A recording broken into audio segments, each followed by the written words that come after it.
Hello and welcome to the Scoreboard Podcast. I'm your host, Boord of Jets X Factor, the home of the best New York Jets content on the internet.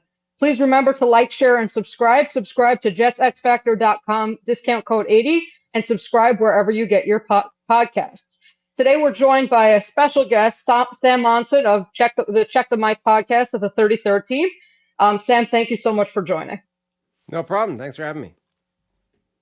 Okay, so I guess obviously Jets podcast. We're gonna talk about the Jets. I admit that I only watch your podcast about the Jets when they win, when they lose. So I hadn't watched it in a while. I watch about other teams, but about the Jets only when they win. So I don't know. I guess we'll just start with what's your take on how this Jets season has gone so far, especially compared to expectations? Yeah, I mean, obviously it hasn't gone well for them. They were expected to be a contender with Aaron Rodgers at the quarterback. We sort of finally got to see what we were expecting to see a year ago. What happens when you take one of the greatest quarterbacks of all time, even coming off an injury now, and place him on a team that was supposedly good enough to be a contender team if they had a quarterback. And obviously last year we got robbed of that after just a handful of snaps when his Achilles went. And this year we were expecting to get the kind of answer to that question. Unfortunately, it hasn't been as good as everybody was expecting it to be. Now, I think Rodgers has taken a little bit of unfair criticism in terms of I don't think he's been playing as badly as a lot of people have said. I think throw by throw, he's actually playing at a higher level than people are giving him credit for. But overall, it clearly hasn't worked. And when you consider sort of how much power or influence he has as the quarterback relative to, other players and other teams, guys like Alan Lazard coming in, this idea that Rodgers kind of is really pulling the strings there, he maybe does deserve that level of criticism simply because of the outsized level of influence that he has. So that's fair. The question is, like, if you look at the roster, ultimately, yes, he brought in Lazard, and yes, last year he brought in a bunch of his friends, but ultimately, most of the roster is still not Rodgers' decisions, especially right now. So, and if you looked at it on paper before the season, Rodgers is I don't want to say the least of their problems because obviously he's the quarterback, but he's far from their only problem. It's almost been like a collective effort. And so why is it that just so many different parts are underachieving all at once? I mean, you have until the last couple of weeks, Garrett Wilson was definitely, you could say, underachieving, not performing up to standard, regardless of having 21 targets in a game, most targets in the NFL. So he was putting up numbers. He was, play after play, he wasn't necessarily making. Breece Hall looking like a shell of his former self. Tyron Smith went from a second team All Pro to literally looking unplayable. You have you know, you have a guy like Quinnen Williams who all of a sudden was totally absent until the last couple of weeks. You have all of Sauce Gardner. I mean, you have all of the roster. These are star level players who are suddenly just not just playing below their standard, but almost playing as below average players. Like, did we just overrate every single one of these players, or is there something deeper going on? And I know they beat the Texans, and so we're gonna get to that. But it's just like the overall flavor of the Jets season. I mean, what do you think? What do you make of that? Yeah, so I think a lot of it's a timing thing. Like a lot of these players you're talking about, I don't think are necessarily playing terribly week in, week out. It's just that they do it in very obvious ways. So Tyron Smith is a good example, right? You're saying he went from being a second team All Pro, one of the best offensive tackles in the game, to just horrendous. And he's had a couple of games where he's been awful. I mean, the Patriots game he was really bad. There was another game in there where he's been rough. Overall, though, I think he's actually been pretty good. It's just that a couple of times he's had really rough outings. And when those coincide with underachieving games, it's like, well, Tyron Smith's playing terribly. Like, this is not how this was supposed to go. And I think the problem for the Jets across the board is, yeah, units have definitely underachieved. Like, the defense is not as good as it was a year ago. You can trace some of that to they've lost some depth, right? Players have left. Bryce Huff goes, Hassan Reddick comes in. That was supposed to be a kind of almost a like for like replacement, but Reddick hasn't been there most of the season. So instead, you just take the most productive situational pass rusher in football and remove him from the defensive front. And that's a problem. Obviously, Jermaine Johnson being down as well. Like, it's not the group that it was a year ago. So that's going to have an effect. and then you may be dealing with a little bit of just seasonal variance as well. It may have been destined to take a step backwards in the first place, and you've reduced the talent level by taking a couple of players away. So overall, the defense isn't playing as well as it was. Now you've got the added factor of Robert Saleh also got fired, right? He was the sort of defensive mastermind. Jeff Ulbrich, his understudy, is now tasked with doing 16 other things in addition to running the defense. So his attention is probably being spread a little bit too thin as well. So from a coaching standpoint, the defense might not be where it was in the previous years. But everything else, I think, it's not that everything is playing terribly. It's that they're managing to time each individual mistake sort of on one play, somebody's screwing something up, right? And it's a different person every time. But when you add up all of those mistakes, like that's how they end up with this like underachieving, listless offense that just isn't firing the way we think it should be able to. So I guess that leads, after the Texans game, obviously the first half, I mean, it was atrocious. Malachi Corley mistake. I mean, it's one thing for a veteran to do that or a really good player. Like I remember Deshaun Jackson doing that once where he threw the ball, short of the goal line, something like that. Obviously, it's no more excusable. But when a guy like that does it, you're really mad, but you kind of, you just, you don't excuse it, but you just move on. When it's a rookie who literally could not get on the field, had one offensive snap through the first like 5 or 6 weeks, they had him inactive even with various, other parts of the receiving corps. They're playing Xavier Gipson over him. And he comes in on one play. He gets a touchdown that almost anyone could have gotten. I mean, it was blocked up really well. And then all of a sudden he threw it down with, I'm saying, short of the goal line. So really that game probably should have been 7-7 at halftime. I mean, you can never extrapolate that, but just in terms of realistically how it would have gone. But honestly, it was a terrible game. And then in the second half, they flip a switch. They score touchdowns on all their second half possessions. Their defense makes life miserable for CJ Stroud. I mean, like, why didn't those Jets of that second half show up until now?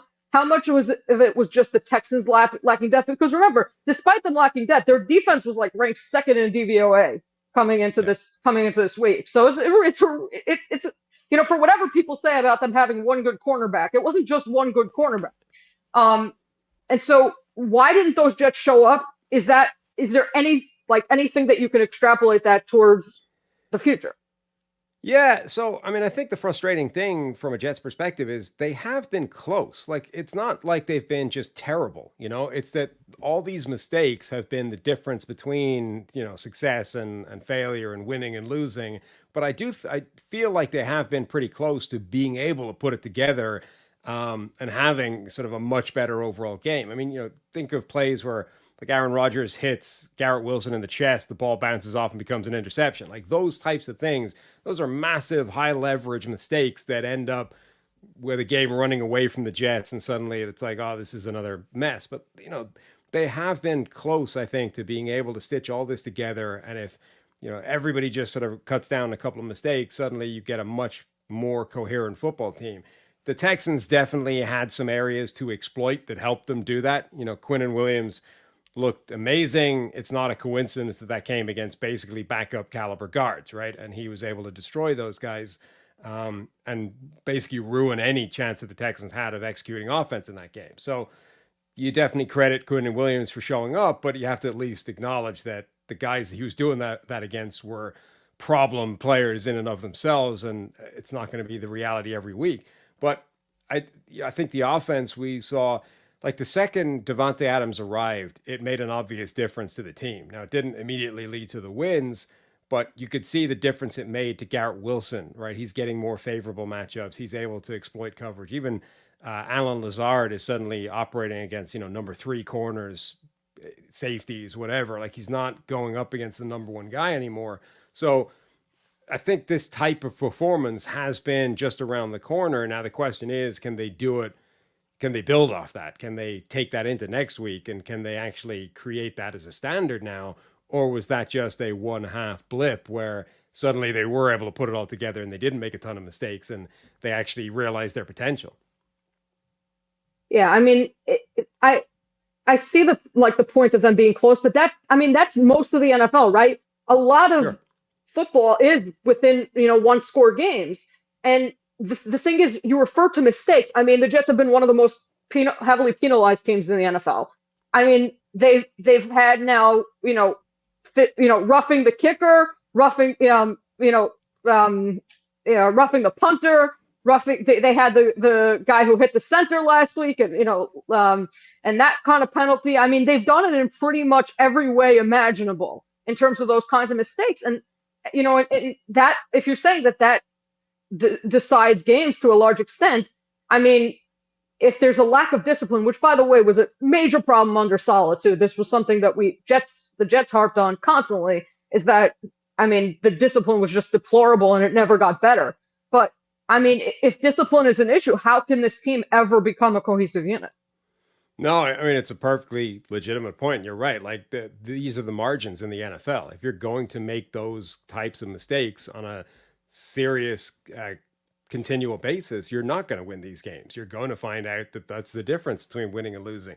And even as you said, like in that Texans game, the canning the center penalty, I mean, that could have taken a field goal off the board, put on a touchdown. They end up missing a shorter field goal, and you get one of those weird situations where a terrible penalty ends up actually making you 3 points better off. Whereas in actuality, that could have been a 7-point mistake if the Texans were able to punch that in at that point. And we're talking about a completely different game. So yeah, like it's a real concern. Like that's the one area where I think Saleh did deserve criticism, and was a sort of valid scapegoat as opposed to just the guy that had to go because something had to change. Is that, yeah, they have had problems with discipline for a long time and it hasn't improved, but it needs to if they want to win games this year. If they want to do anything this season, rescue, even if it's only saving face this year, that's the thing that needs to change. Like everybody just simply needs to cut down the volume of extremely fixable, errors that they're making. I mean, Malachi Corley dropping the ball before the goal line. I've never understood that as a play. It should never happen, but it did, and that's a very easily fixable thing. Nobody ever do that again. We're 7 points better off, right? And that's the same thing with canning the center. It's ridiculous. Like that's been illegal for years. Another rookie. Basic, yeah, incredibly basic penalty. Shouldn't ever happen again for the rest of the season. So you should be able to tighten up these things. They just haven't. So I guess with that in mind, do the Jets realistically have any chance of turning this around? I mean, they're 3-6. In 2022, the Packers were actually 3-6. They were actually 4-8. They won 4 in a row. They came into the last game. I'm pretty sure they were winning in that situation against the Lions, and then obviously Rodgers threw a couple of really bad picks and they lost. But I mean, they wouldn't be the first 3-6 team ever, but it's not, obviously the odds aren't great. I think the betting lines are plus 300, implied probability 25%. Is there a path forward for the Jets? Yeah, I think there is, because like I said, that they're not hopeless, right? They can win these games. They just needed to stop making those mistakes. The other thing is that in order to go on that kind of run, two things need to happen. You need to start playing better and go on that kind of run like the Packers did. And the second thing is you need the landscape in your conference to sort of break your way. And I think it could in the AFC. There's a sort of very distinct top class of teams. Obviously, the Chiefs are unbeaten. Then you've got Buffalo, and then you've got a few teams at sort of 6 wins that look like they're going to fairly cement a playoff spot. But I think the last wild card spot or two could end up being very attainable. Those are currently two teams in the AFC West, the Chargers and the Broncos. You would expect both those teams to lose games to Kansas City. After that, then it's all the teams that have underachieved are still in the hunt. Indianapolis, the Bengals, the Jets are right there. So they're only a win away from sort of being right back in that mix again. And then they just need to win a couple of games more than those teams down the stretch. And, really, if they're able to go on the kind of run that Green Bay went on, I think that the landscape of the playoff picture in the AFC will open up enough for them, or for that to matter, for them to actually rescue the season. So it's really all down to whether they can do that or not. I mean, one of the Jets' big problems is that they lost to the Steelers and the Broncos. Right. So, I mean, again, when you talk about tiebreakers, if they're head to head, you have a bunch of teams tied. You're looking at conference record, not necessarily at head to head record, but it's still, I mean, it's messy for them. Um, so that definitely aspect is definitely hurt. Now, if they win every game, they have a 99% chance of making the playoffs. So, I mean, but realistically speaking, that happening is unlikely. You look at 10 wins, 10 wins is usually enough to get you to the seventh seed, but it's not a guarantee. I mean, the Jets in 2015 went 10-6 and missed the playoffs when Rex Ryan beat them.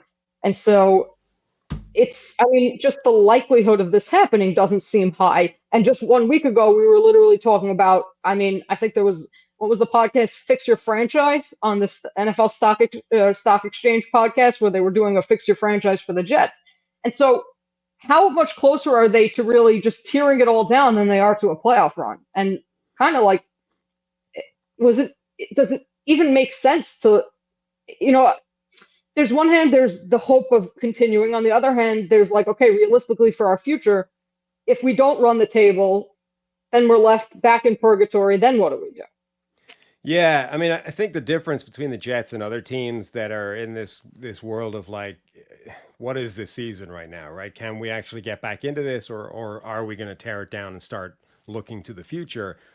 The Jets are so all in for this season that they don't really have a future for all intents and purposes, right? Everything was supposed to be on this year. That's why, do you go and trade for Devontae Adams? Well, why not? Like, if it doesn't work out, we're probably all getting fired anyway. We're going to move. It's going to get blown up. We're going to go in a different direction. You might as well throw one more chip in the middle, right? It doesn't make much of a difference. They're in that situation, like where they have to just write it out and see if they can pull this back around. And if they can't, they're going to have to go through some kind of uncomfortable pain in 2025 and beyond because it was always supposed to be this one run, kind of the way the Rams did a few years ago with Matthew Stafford. And, let's take one real shot at this Super Bowl. And if we win, great, everything's justified. If we don't, the next year or two might be a little bit uncomfortable because it's all geared to make this one gamble. The Jets did it, and it hasn't worked out at all so far. But there's no advantage, I think, to like ripping it up now and trying to, completely get a head start on the future. This season is what it's going to be, and they're kind of pot committed at this point. They just have to play it out. Yeah, so that makes sense. But I mean, so Jason Fitzgerald of Over the Cap, who I believe you had on your podcast in the last day or two, he wrote an article last week about looking forward to the Jets 2025 decisions, and he was kind of saying, bite the bullet, get rid of Rodgers, take the $49 million cap hit, don't even post you and want him or anything, just $49 million. You already have $24 million in guaranteed dead cap because of voiding contracts. Get rid of Lazard, get rid of Devontae, get rid of obviously Zerline. Take the $90 million or whatever that's going to cost for that and move ahead. And then they beat the Texans, and now it's looking like you're talking about what are the chances that Rodgers is going to come back next year. And the more that they become respectable, the more likely it seems that's going to happen. I mean, if it doesn't work this year, is there any possibility that they can somehow make it work next year? Because to me, it seems like if it doesn't work this year, don't pick up Rodgers' option, because then you're going to end up with a $63 million dead cap hit the next year.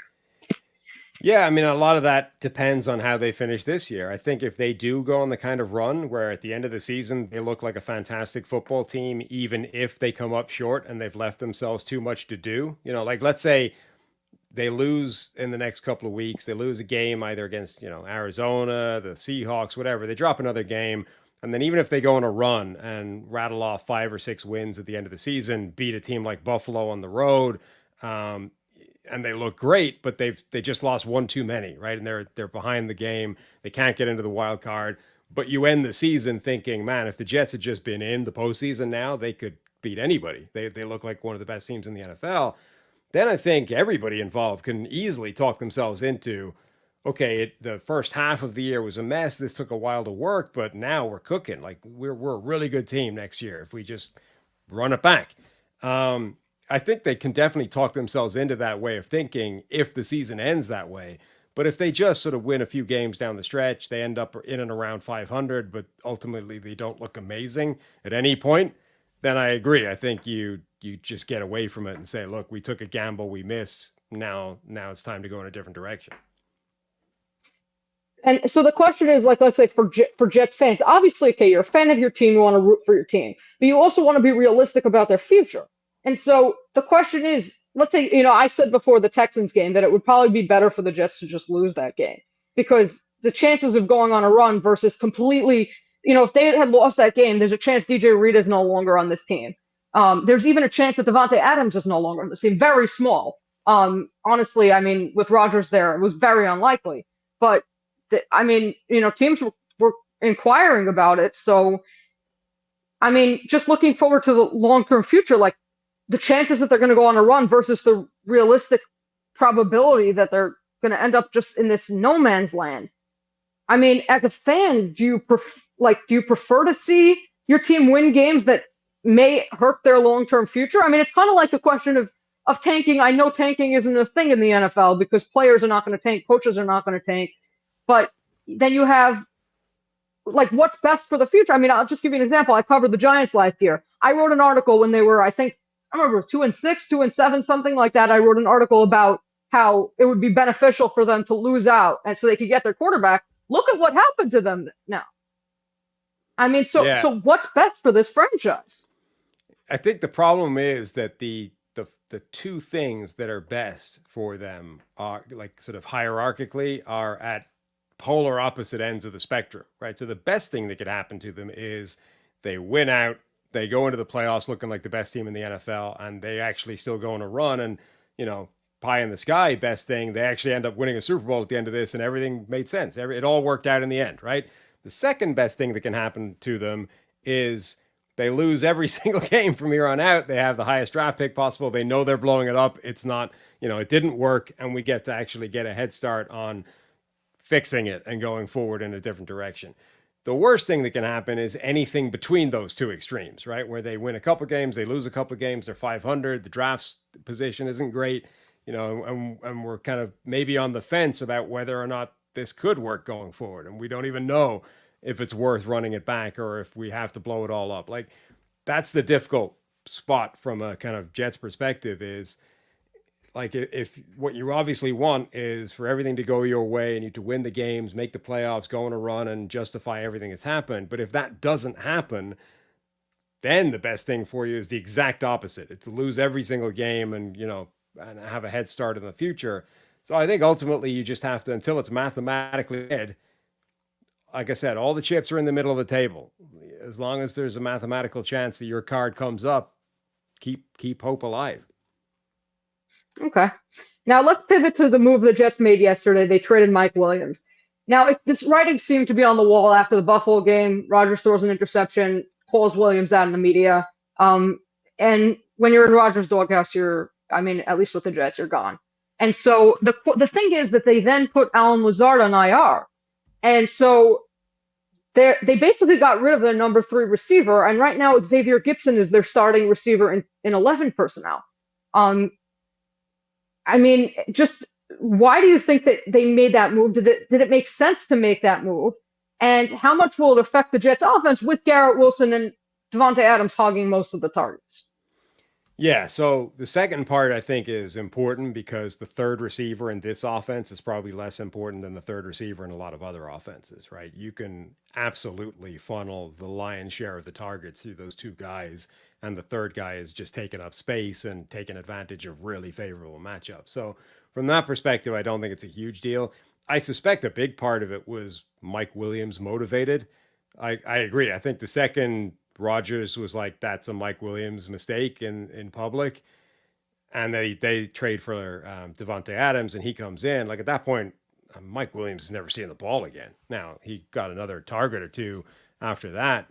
But if Mike Williams wants to make an impact in football games in 2024, Mike Williams is going to want to be somewhere other than the New York Jets. So I think it's entirely probable and plausible that Mike Williams was like, hey guys, can I get a trade somewhere? And given his lack of impact, given that he was clearly in Rodgers' doghouse, they're not exactly going to be massively motivated to keep him around. And they probably were happy enough to let him leave. But yeah, it does. Without Lazard, it does kind of open up a potential weakness at that spot. I just don't think it's a massive deal given Adams and Garrett Wilson are so good. Okay, and just another question on offense. One of the things that you and Steve were talking about is how the Jets offense seems to be predicated on low percentage plays, right? Obviously, the touchdown to Garrett Wilson was a low percentage play. But the question is, I mean, why is that the case and what can they do about it? Because Todd Downing has come in and under the radar, he's actually changed a lot of the things about the Jets offense that were I mean, totally out of the 1970s. He's increased their usage of 11 personnel, stopped using two tight ends so much when their tight ends were, I mean, massively atrocious, particularly blocking in the run game, but just in general, the second tight end spot has been a total negative for the Jets this year. He's increased the usage of motion. He's doing the things that, you would want to see from an offensive coordinator, but yet they're still so reliant on those kind of plays. I mean, kind of how do you change that?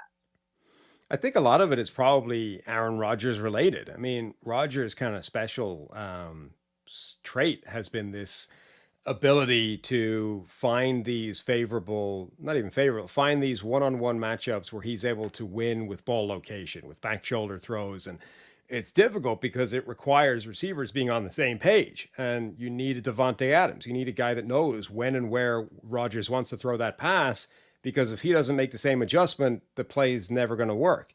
And I think that causes problems because it's not an easy thing for these wide receivers to learn or to get intuitively. So it's why Adams is really valuable, but it's why even Garrett Wilson, has not been lights out without Adams arriving because he's not on that same page yet. And maybe it takes years for that to build up. But I think because Rodgers is so good at that, he almost leans into it too much. And, that's the way he's trying to play the game and sort of not just taking advantage of some of the more routine, easier, underneath, schemed up plays.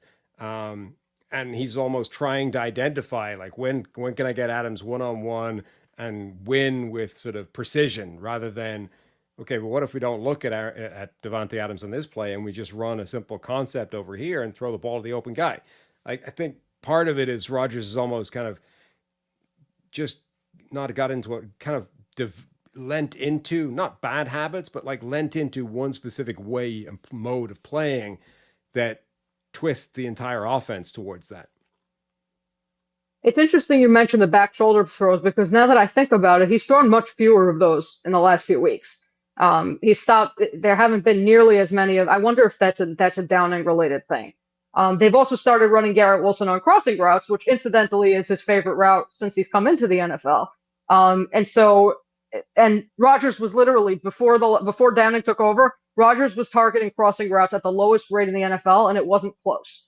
I Right. think had targeted him on I think it was like 1% of his throws or something like that were targeting crossing routes. And so, I mean, crossers against man coverage seem to be like that. I mean, there were times where Josh Allen like lived off of that. That's what he was throwing, deep crossing routes like all the time.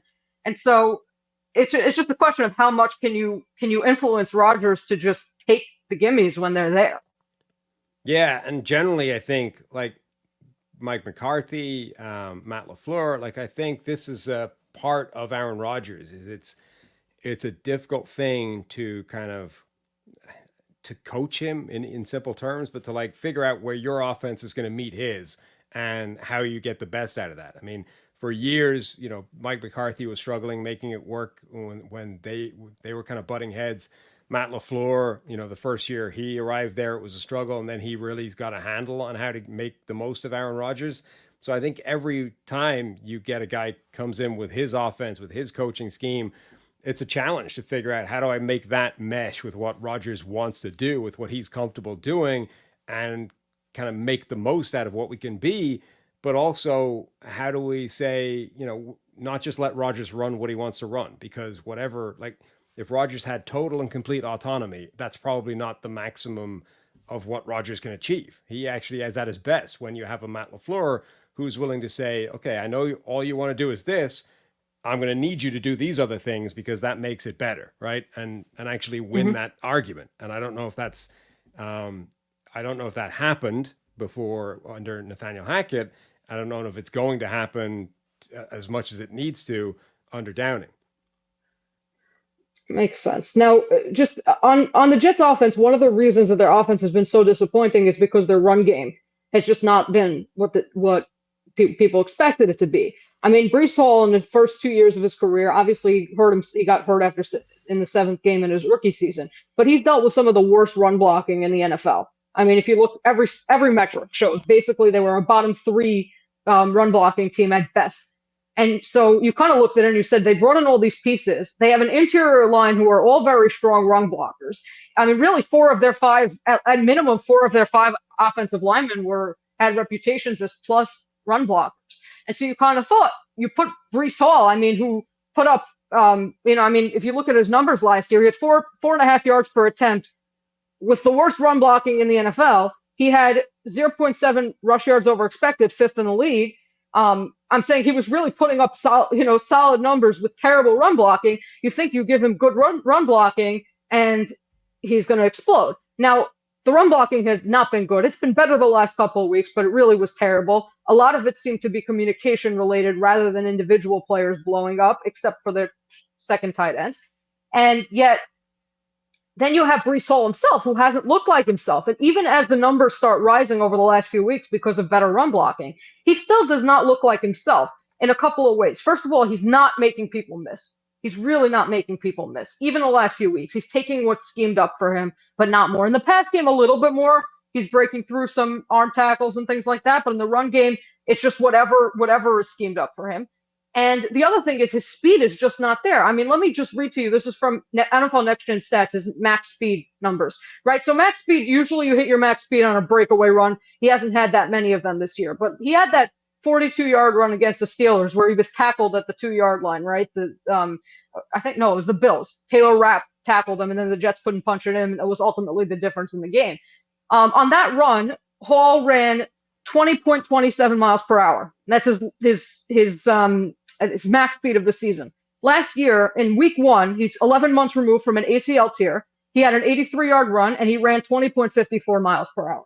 So he ran faster 11 months after curing his ACL than he did on his max run this year. His max speed last year on a run was 21.5 miles per hour. Now it's 20.27. So he's basically 1.3 miles per hour slower than he was last year, and it shows up on the field. It shows up.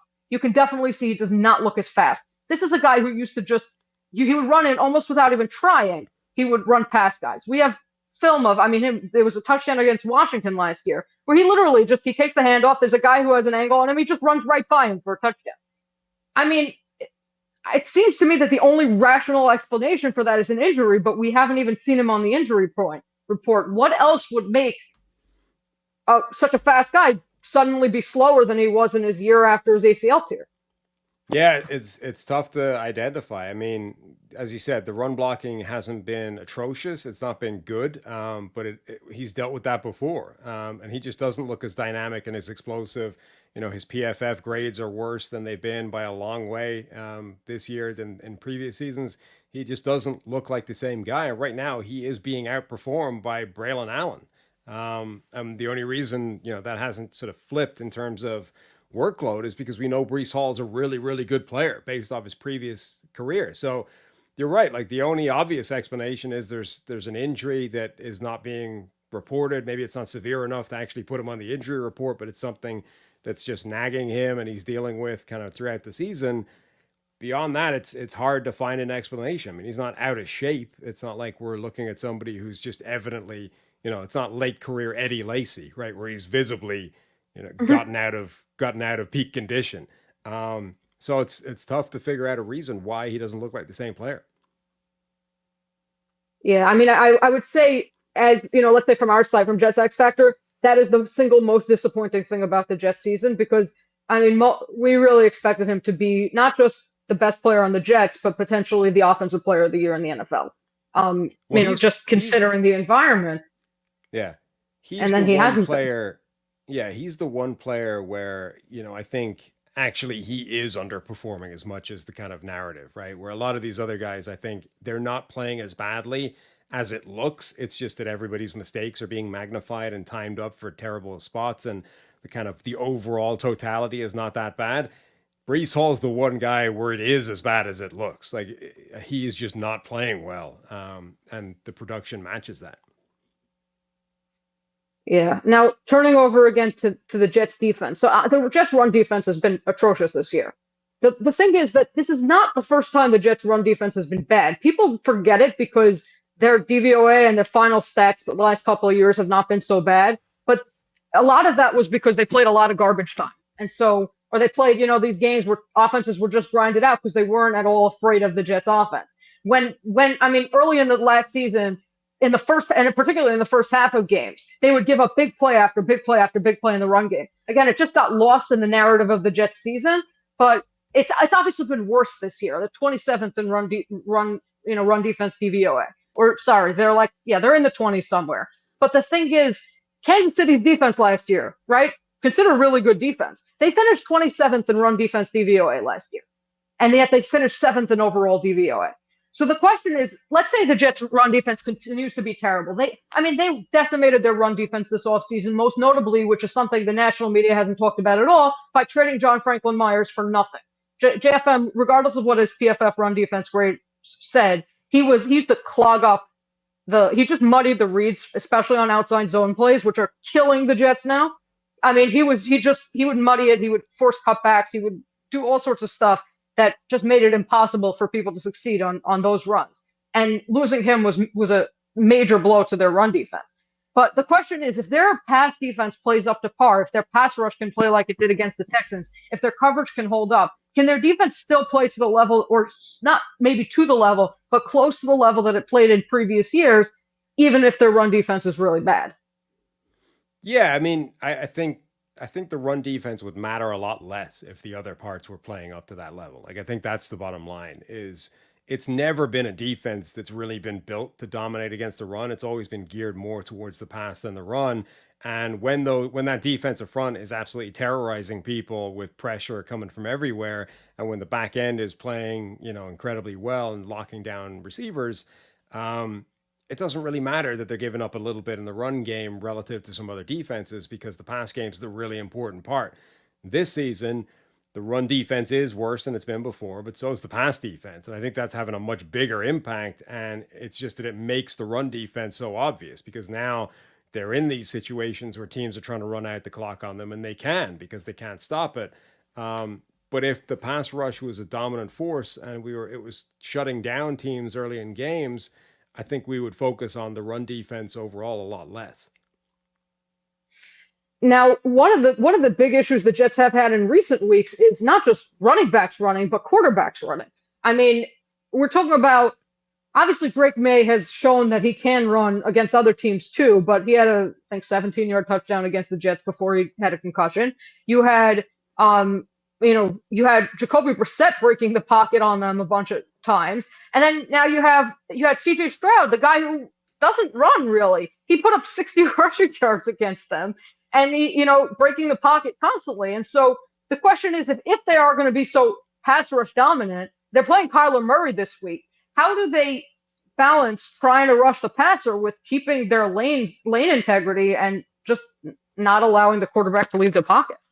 Yeah, I mean, it has to be, again, it's a focus on discipline, right? Like Quinn and Williams, the Stroud thing is a great example. Quinn and Williams was basically storming up the middle, almost every single play against those guards, particularly the left guard.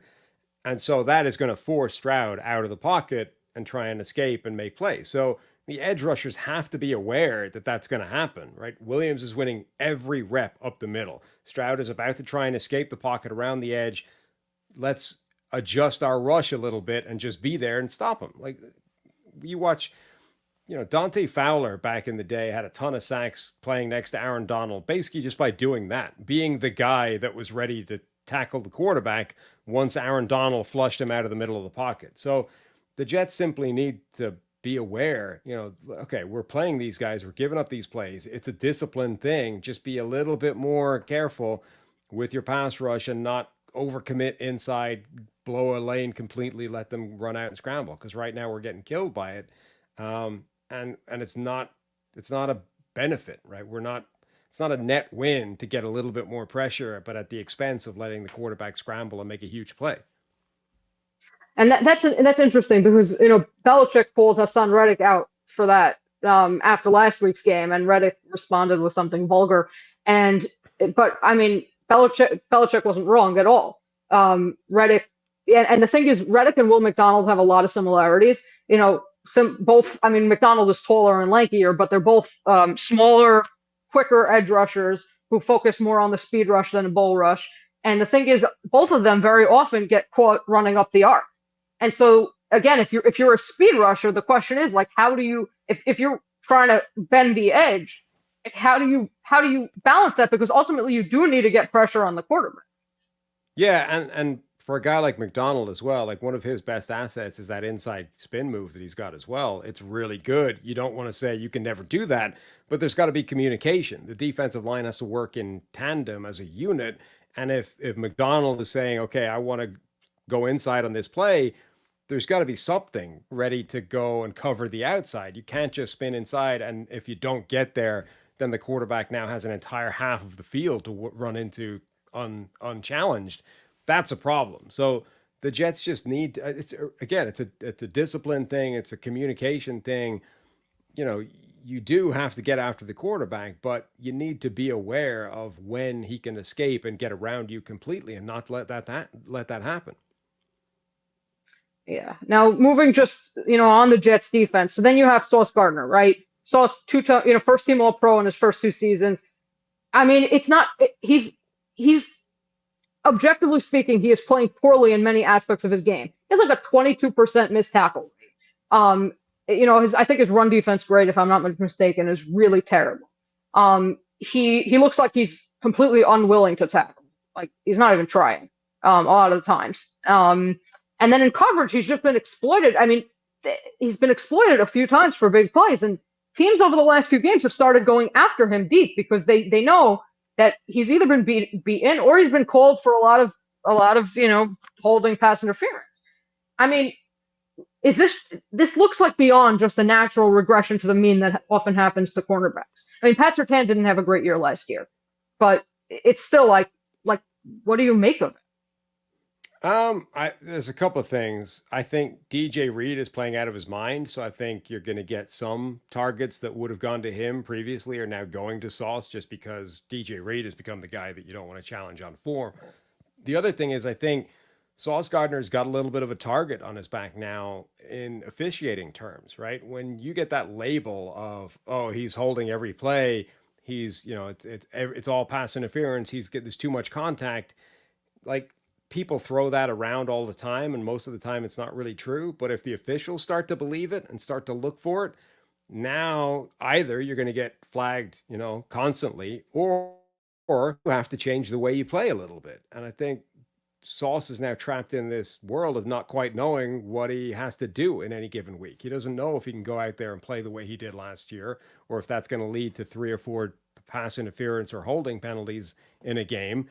And then the alternative is he's got to let up a bit, and that fundamentally changes the way he plays the game, right? Not because he's necessarily playing that differently, but because officials are going to start calling it differently, and they've moved the line on him, and he needs to try and make that adjustment. So I think he's kind of trapped in this world at the moment of not quite knowing where the line is anymore in terms of contact.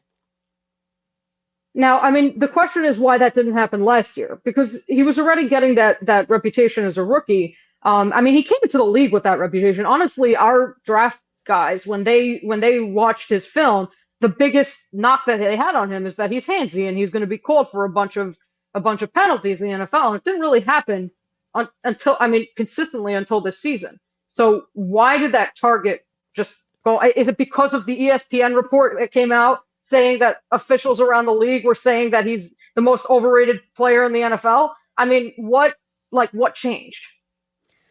I think it just becomes a narrative thing, right? Like, so people say that all the time about every corner, right? Like Darrelle Revis, people said that about him all the time, right? And Revis is one of the grabbiest corners you will ever see, but he was incredibly good at knowing exactly where the line was, right? At the break, he would hold the jersey just enough to stop the guy separating from him and then let it go, right? And that technically is illegal, but it's never going to get called. And it's It's the right side of that line of penalty versus amazing coverage, right?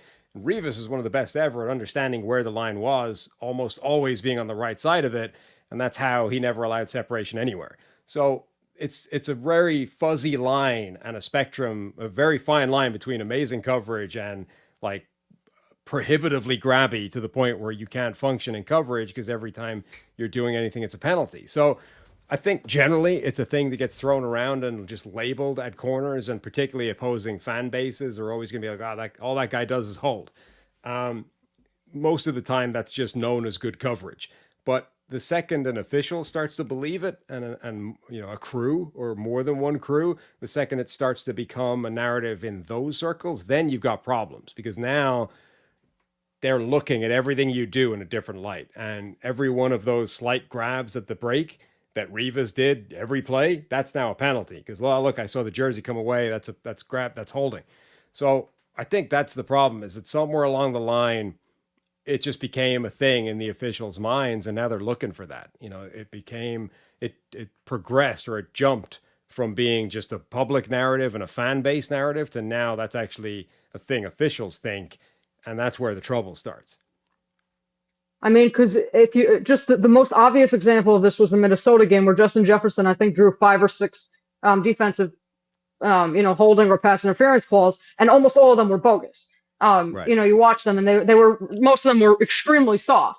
So just again, the question is at that point, like, I guess when this is your whole game, you're an aggressive press corner. Like, how do you adjust that? Yeah, and that game, I think, shows you the difficulty of it, right? Because though I agree, I think most of the calls in that game were really weak. So now he can't even go, well, okay, I'll just take 10% off the physicality, right? I'll just not do the really egregious stuff.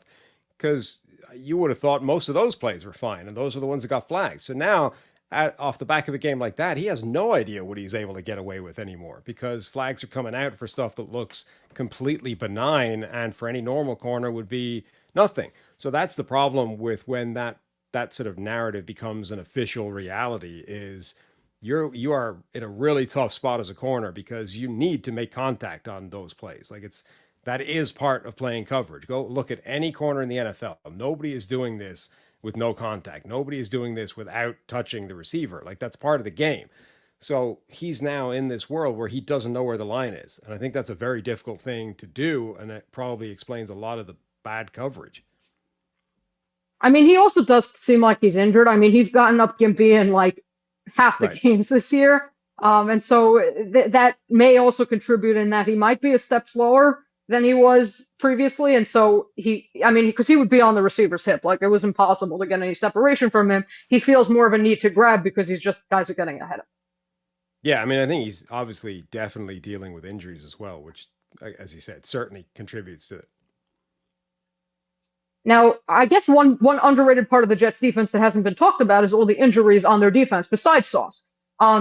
Michael Carter II has been in and out of the lineup all year. He has a high ankle sprain that, I mean, when Salah was there, said he's going to be dealing with all year. He had a back injury, missed a couple of games. Reed missed a game. You have both of their starting safeties are out. Chuck Clark was put on IR 2 weeks ago. Tony Adams, dealing with a hamstring, has been out the last 2 games. It's not just that their players aren't playing as well, as they lost players. I obviously said Jermaine Johnson went down. It's not just that they lost players to free agency. It's very hard to cover when you're playing Jalen Mills. You're starting him at safety when he was signed to their practice squad on September 24th. Yeah, I mean, it's all of it, right? That's why it's probably not going to look like it did last year, because for a variety of different reasons, it's not the same unit as it was a year ago. They've lost players, traded away players like John Franklin Myers. They've lost players injured. They had a player that didn't show up for half the season in Hassan Reddick, and then they've had injuries that have really bitten deep in the secondary as well. So it isn't the team that it was a year ago. And then you have all the coaching stuff as well. And that's the risk when you start saying, okay, could they go on this kind of run where they put it all together and they win all these games? I don't know if I don't know what the ceiling is of this defense based off the personnel that they do have consistently this year. That's the tough spot. Absolutely. Now, I guess getting back a little bit to the just, looking forward and the direction of this team. What do you think it would take for Ulbrich to become their permanent head coach as opposed to looking for a new one next year? Yeah, I think it would be pretty tough. It would take that kind of crazy run where they go into the postseason, they look really good. They look like the best team in the football again. I think the Antonio Pierce thing will probably work against them. That this idea of you capture the vibes. Generally speaking, there's only one place to go, and it's up when an interim head coach comes in anyway. So it's kind of an artificial boost, and then you don't really get to see the real nuts and bolts of being a head coach until subsequent years.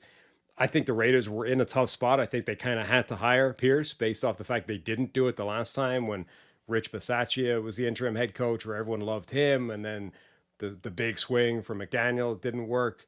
So I kind of think that they had to do it anyway, and it's blown up in their face. It's been a mess. So I think Ulbrich will have a real challenge to win that job. Like he would have to, I think, turn this team from where they are into the playoff team that people thought they were going to be. So now, so assuming, let's say Ulbrich is gone at the end of the season. I mean, the question is, Joe Douglas is their GM, right? His contract expires at the end of the year. Like, what happens with him? Because when Woody Johnson, when he fired Saleh, what he said was that this is the most talented roster that the Jets have had under his regime, and that would seem to give a vote of confidence to the GM. But then again, he didn't give him a contract extension. He's had a 6-year contract, and this would be the 6th year that they didn't make the playoffs, or that even that they ended up with a losing record.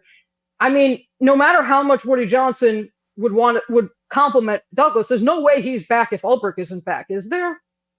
No, I mean, I think ultimately Douglas is probably tied to this Aaron Rodgers experiment, right? Like he was the guy that kind of made the all-in thing. Let's go. We'll try and win a championship this year. If it fails, it's his failure, and I think he probably carries the can for that.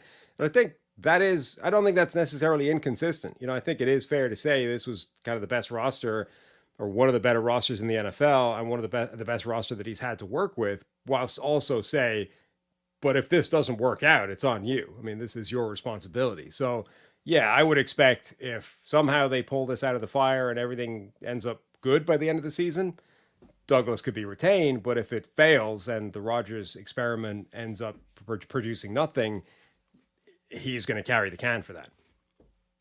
I mean, one of my colleagues wrote an article talking about just how kind of everything all the papering over that the Jets had to do from their roster came directly from Joe Douglas's horrible 2020 to 2021 drafts, which were his first 2 drafts as Jets GM. I mean, Mekhi Becton didn't work out. And, everyone's like second guessing he was great in his rookie year. First of all, he wasn't as good in his rookie year as people remember.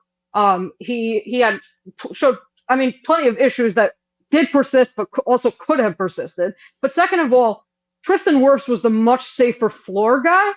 And I mean, I don't consider it second guessing on my part because I said so at the time.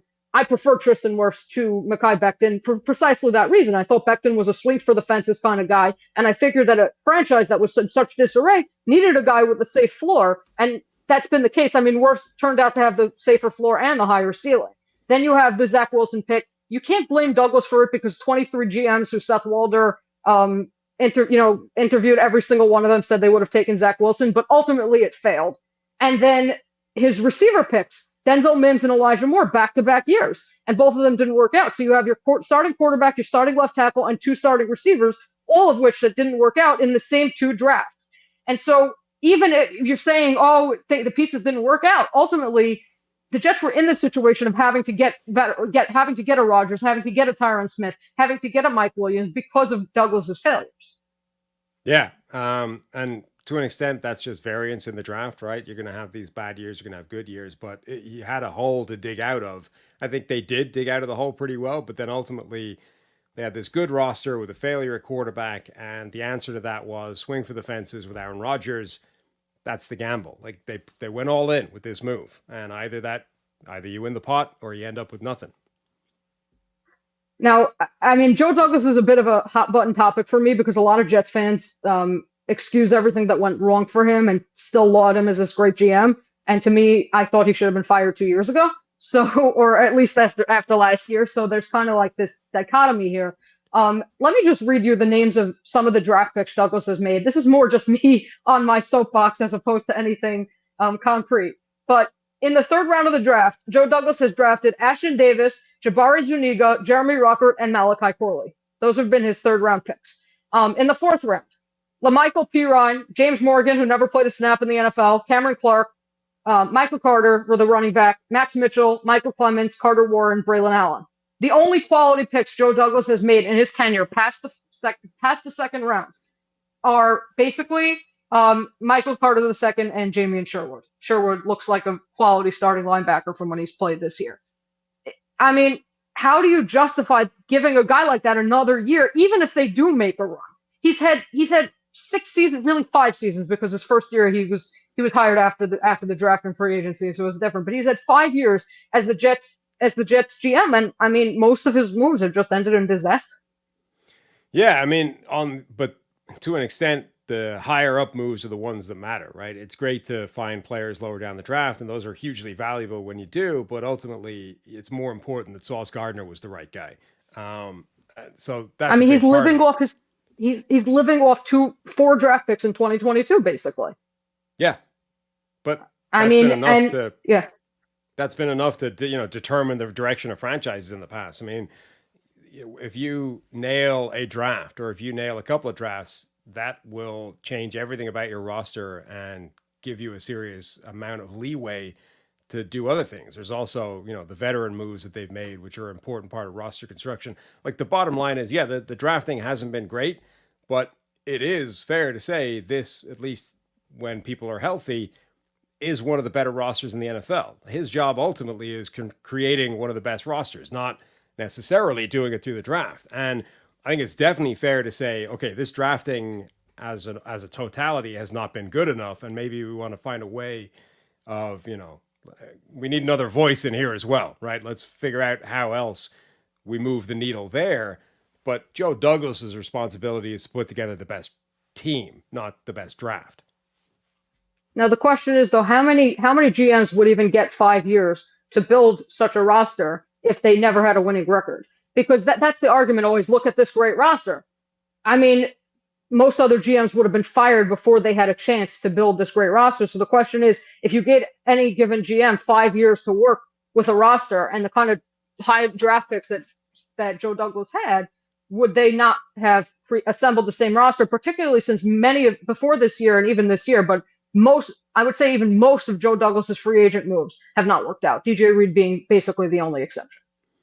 Yeah, maybe. I think it's always hard because generally GMs are judged by the quarterback situation. And if you don't get that right, you're gone, right? So, but if you don't do that, if you actually look at everything else and say, we can't fairly judge him because the quarterback situation is bad, then you can kind of talk yourself into a much different situation. So obviously Zach Wilson, complete disaster. But as you said, most people would have made that exact same pick. He became the consensus number 2 quarterback in that draft.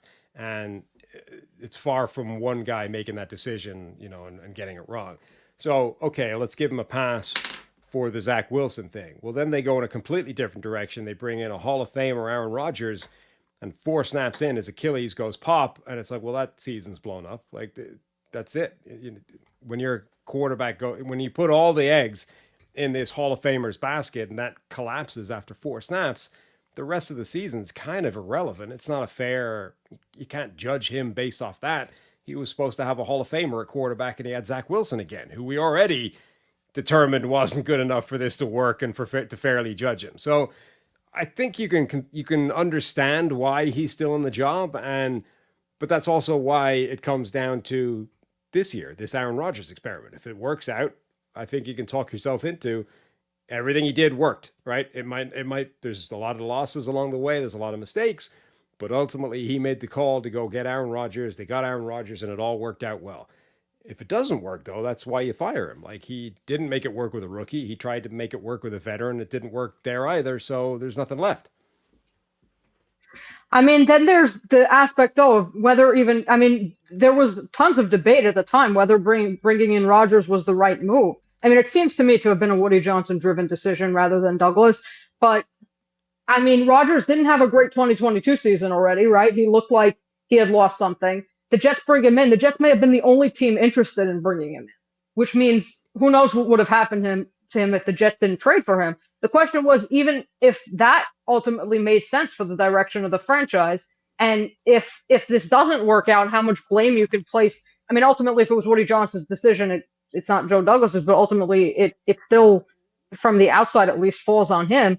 Even that aspect, if it doesn't work out, can you kind of blame on Douglas?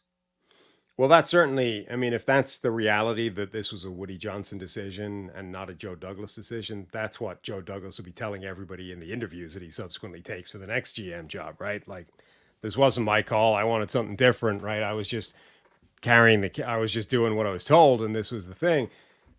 Who knows, right? If it was the ownership making that move, and Douglas just had to make it work, then yeah, it's you can't blame him that much for that. On the other hand, the owner doesn't blame himself, so you're the guy that gets fired for it anyway, and that's just the way the NFL works. But that might be why he ends up like we might be 2 or 3 years down the line, and Joe Douglas is getting a GM job somewhere, and the initial reaction is going to be why would anybody hire this retread where he couldn't make it work with a rookie, couldn't make it work with a veteran? Like the reason why might be because he successfully convinced people behind the scenes that he didn't make that call. That was just somebody else's decision. So yeah, it's tough. But ultimately, I think, I would say with the Aaron Rodgers thing, what were the alternatives at that point, right? Do you sign a Derek Carr for Derek significant money? I Carr. mean, that's been a mess for the Saints. Yeah. Like there weren't that many places to go if you were in need of an instant impact, high end starting quarterback. I think Rodgers was a pretty sound gamble to take. I think they overpaid in the trade. I think they could have got it done for a lot cheaper if they'd been more willing to play chicken with the Packers. Like neither That might side have had any that that leverage. might have been Woody too. Yeah, In fact, I exactly. would I would bet that it was Woody. Right. So Yeah. in each sort of step of the way, the things that I think you could really blame Douglas for, I think there's external factors weighing on them as well. So, given that it just seems unlikely that either Ulbrich or Douglas are going to be back, I mean, first of all, who would take this job if Aaron Rodgers is still the quarterback? Yeah, it's a good question. I mean, I think ultimately any offensive minded coach, not any, most offensive minded coaches are probably going to look at that and still think it's a pretty good situation, right? You would rather have the Hall of Fame quarterback who at least has ability than a gamble in the draft or, an unknown a quarterback where you have no idea if the guy's going to be good or not. And, having Aaron Rodgers on the team is still better than having Zach Wilson as your quarterback. Like that's so if you're an offensive coach, if you're Bobby Slowick or Zach Robinson or maybe not Ben Johnson, because he appears to be being particularly picky about where he wants to land. But if you're one of these guys, and you're being given this opportunity, I think you still back yourself to be able to create a really good offense with Aaron Rodgers one last go, particularly if you have some kind of assurances about, okay, well, obviously this is a short-term plan. What's the future? Like, what is the succession plan here? So I think people would take it. I don't think it's like a poison chalice if that's the situation. I mean, even with Woody Johnson being the owner, because I mean, you have obviously Belichick has a long-standing beef with the Jets, but you have Belichick out there. I mean, absolutely shredding Woody Johnson to pieces, and it sounds like, I mean, just kind of everything that's happened in the last few years just screams of Woody Johnson being a meddling owner who's then going to place the fall. You're going to make you the fall guy. Yeah, I mean, there are 32 teams in the NFL. There's definitely some bad owners out there, right? That if you're a coach, you do not ideally want to end up working for one of these guys. But there's only 32 teams. There's only X openings in a given offseason. How picky can you afford to be? I mean, Ben Johnson, it's all worked out well for him so far, and he should still have his pick of teams next year if that's what he wants to do. But look at a guy like Bobby Slowick, right? He was being talked about. Incredible debut season as an offensive coordinator for the Texans. CJ Stroud looked great. Bobby seemed to be at the top of a lot of lists. Chose not to do it, chose to go back, got a pay bump from the Texans, and a little bit of the shine has gone off his star this year because the Texans aren't looking as good on offense. They're struggling. So it's risky, right, to turn down an opportunity because the the owner might not, might make it bad, or you might end up getting fired somewhere down the line, and it's not really your fault. You're weighing that up against the risk of, well, I stay as an offense coordinator, we have a bad year, and suddenly I'm not getting the calls anymore. So my two preferences, if I had to choose, are Todd Monken from the Ravens, who, by the way, a lot of us thought the Jets should have hired when they interviewed him in the Adam Gase cycle. Gase got in because of nepotism and other stuff, but the Jets interviewed Monken, and I think he was one of the finalists for the job, and then they didn't hire him. Some even talked about him when they hired Saleh in the end. So Todd Monken, obviously, the last 2 years. Lamar Jackson had 3 mediocre years from 2020 to 2022. Did not look like the same player, and now he's been playing at an MVP level in back-to-back years with Todd Monken as his offensive coordinator. So that's one of them. The other one is if Mike McDaniel gets fired from the Dolphins. I mean, probably not going to happen, but if things continue to go downhill, even with Tua as the quarterback, and McDaniel gets fired, I would pick him up in a heartbeat.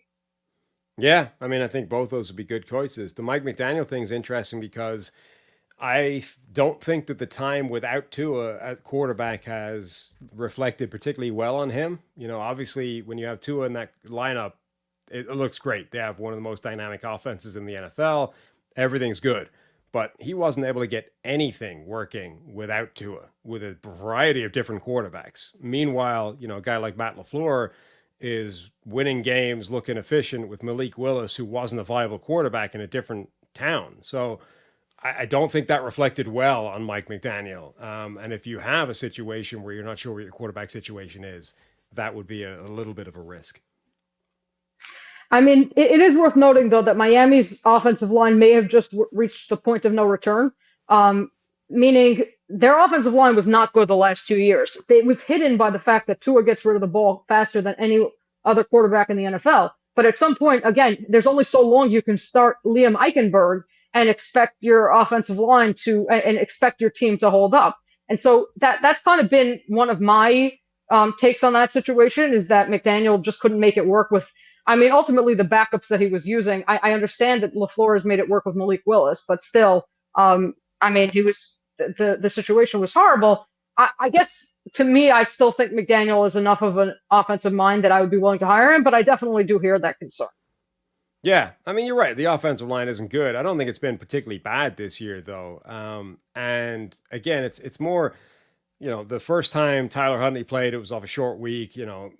That's expected. But then he had 2 weeks. He had a bye week, and the game plan the subsequent time was equally as terrible, and they got nothing going. Like that, that's at least a bit of a worry that you weren't able to find any way of making this work, even with a substandard offensive line. Yet there was nothing, no difference, no, here's the bunch of, like, even if you turn this offense into like, a glorified option system for a week just to get through and try and make something work, it didn't really change. They just seemed to sort of expect, okay, now we've had 2 weeks of Tyler Huntley, it'll look better, and it didn't. It's not a ringing endorsement anyway of an offensive minded coach. Okay, it's definitely something to think about. Now, as far as the GM is concerned, if they do move on from Douglas, where do it's very, very hard to know with a GM until they actually do it, especially if you're hiring someone who's never done it before. But is it fair to say that it's better to hire an assistant GM from a really good franchise than to hire a player personnel guy from a really good franchise? I think generally it's a really good approach to just start to hire from smart teams that do it correctly. I don't think it necessarily is a big deal whether you're taken from the personnel department or an assistant or however. I think just targeting the teams that are extremely well run on a consistent basis, Baltimore, San Francisco, like the teams that seem to be doing it right and fairly even keeled for a long period of time, those are the teams that I would be targeting personnel from. The problem is Douglas came from the Eagles, and before that he was a scout with the Ravens. So Right. I mean, I think everyone thought it was a home run hire when they made it. The same thing with Saleh. I mean, Jets fans were furious when he was like left the building after his second interview. And so, like, I mean, when you make what seems like to be the slam dunk hires and then it doesn't work out, I mean, where do you go from there? Yeah, I mean, they're not always going to work out, but I wouldn't necessarily say that means you never go, like, the process was unsound. Like, I think Douglas had the resume. It just, it hasn't yet worked out or may never work out. But I think you have to take it with that approach that, generally speaking, I think hiring from smart franchises is a good way of doing things. Doesn't mean that everybody you hire is going to work out, but I would say of those two, like if those are two data points, smart teams, a lot of guys they've sent everywhere and they have a good strike rate versus the one guy we took from a smart team didn't work out. I would say that's a bet. Like the first one is a more important data point. Let's go back to the well. The process is more important than the actual result this time around. Don't let one bad outcome determine, like, make you completely change approach and, hire some random person from a badly run organization that's just suddenly come on the radar.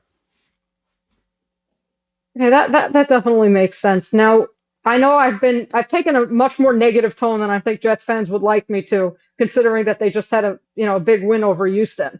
But I guess my question is ultimately, how do you think this is going to end up playing out, if you had to guess?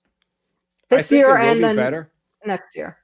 Yeah, I think this year they will be better. I think they'll get into the playoff mix. I think they'll probably end up coming up short of the actual playoffs.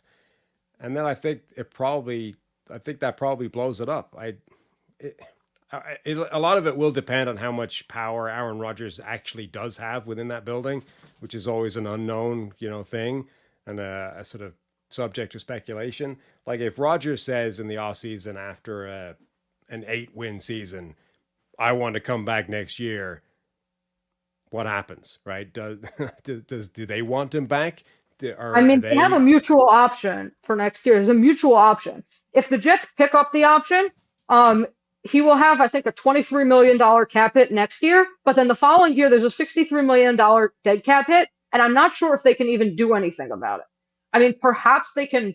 I don't know, because again, it's an option bonus. So basically, it would be $35 million spread over 5 years. You already have that dead cap from his original signing bonus that would come due. And so it would be $63 million in dead cap. They're adding another $14 million in dead cap a year later. It seems to me to be prohibitive. Like, it's not just about what he wants at this point. The Jets have the option. Yeah, no, but my assumption would be if they don't make the playoffs, it's effectively experiment failed. We move on. We go in a different direction. But I think that gets complicated if Rodgers says, I want to do it again. Like, I want to have another go at this. That becomes complicated because I don't know that the team would, and I don't know how they square that dynamic. But from your perspective, would you say, how they would square that dynamic? But in terms of how they should square that dynamic, what would you say that they should do? If it doesn't work this year, it's probably not working next year. So I would blow it up. I think you give him a pass for last year because the guy got hurt after 4 snaps. This year was the year. If it doesn't work this year, we're out. We're not running it back. We're not taking another swing at it. Let's do it the proper way again. Let's go back to the draft. Let's go find the next guy. We're done with this experiment.